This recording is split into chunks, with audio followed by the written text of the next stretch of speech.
Quá Trời ơi ơi ngộ quá ha. Trời lần đầu tiên luôn á nha. Ê giống như diêm mà hả? trồng nho à, sao ta làm Trời trồng ơi nho đất ơi à? hay quá vậy ta. Thôi Ngộ nó hả? lạnh lắm. Trời ơi nó đẹp quá. Kìa, trời ơi cái kìa. Trời ơi lần đầu tiên ở Mỹ ông Đây ơi. trồng nho hả Thảo? Trời vui quá hả? Mắc Trồng cười nho quá đẹp vậy quá ha. ha.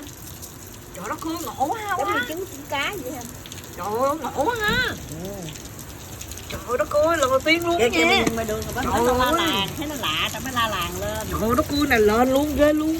Quá trời luôn lần đầu tiên luôn ha. Ở cửa ra mới thấy nè. Trời đất ơi đẹp quá ha. Đẹp đẹp nhưng mà lần đầu tiên luôn ha. Oh my god.